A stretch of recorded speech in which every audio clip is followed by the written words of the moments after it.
pleasure and honor for me to be present here today and to have this opportunity to take part and speak at the General Assembly. We are facing a major crisis.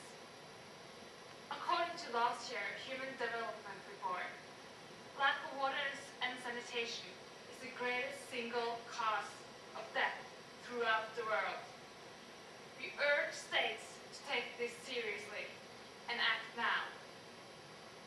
Children and young people experience poverty, not only as want and lack of opportunities, but also lack of access to basic public services such as clean water, adequate transport, health care, and education. Lack of access to clean water and safe sanitation is one of the greatest challenges the world is facing. The problem has an enormous impact on the lives of millions of children and young people. It deprives them not only of the right to clean and safe water, drinking water, but of other human rights as well. Some children and young people cannot go to school because they have to spend all day fetching and carrying water for their families.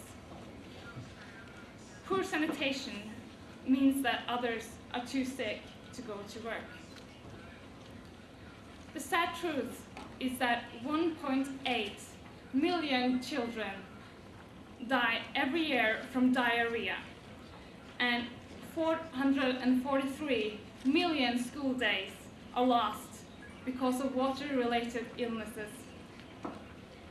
According to the Convention of the Rights of the Child, every state has the duty to fulfill these rights for their children. The Human Development Report of 2006 focused on the world's water situation. It states that the problem is not too little water. The problem is lack of political will to give priority to safe water systems and water policies that deny people control of their own water supply. Currently, water services are treated as a commodity in the World Trade Organization, WTO. In the negotiations in the General Agreement on Trade and Services, certain states are requesting that water services should be opened up to foreign corporations. Liberalizing water services is being advocated not only in the WTO, but also in other institutions such as the World Bank, which makes it a condition for obtaining loans, funding, or debt relief. This is a problem because privatization of water has often proved to be a bad solution. There are a good many examples of rising prices, reduced access to water, and poorer quality in countries that have privatized water services. This is especially serious for children and young people because they are so vulnerable. Mr. Chair, according to economic theory, one commodity can be replaced by another. This logic does not apply to water. Water cannot be replaced. It is a local resource that generally cannot be transported over long distances. Therefore, it must not be treated as if it were a commodity. Global trade rules should not apply to water services. Water is far too important a resource to be left to private companies. The problem is not privatization as such.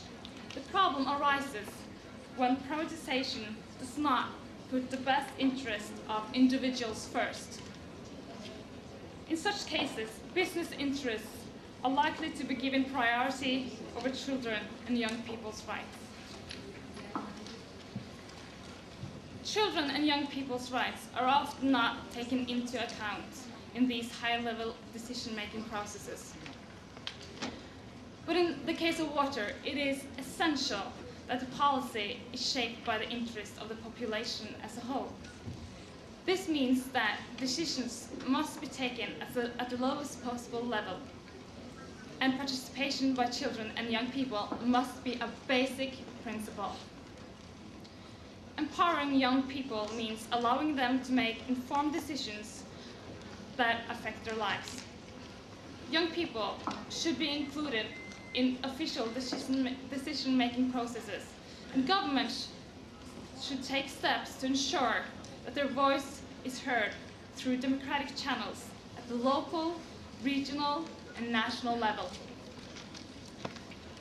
This is in accordance with Article 12 of the Convention on the Rights of the Child, and applies to rights in general as well as water-related issues. We also would like to encourage financial contributions to the establishment of the Opportunities Fund for Urban Youth-Led Development, which was decided upon during the last Governing Council of UN Habitat.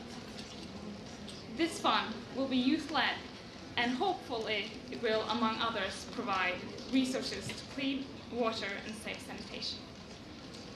To conclude, access to clean water and safe sanitation is a fundamental human right of children and young people, which must not be violated.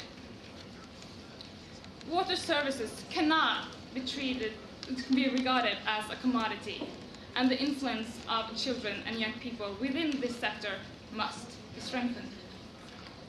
Therefore, we urge all states and international institutions to withdraw their requests for the privatization of water services.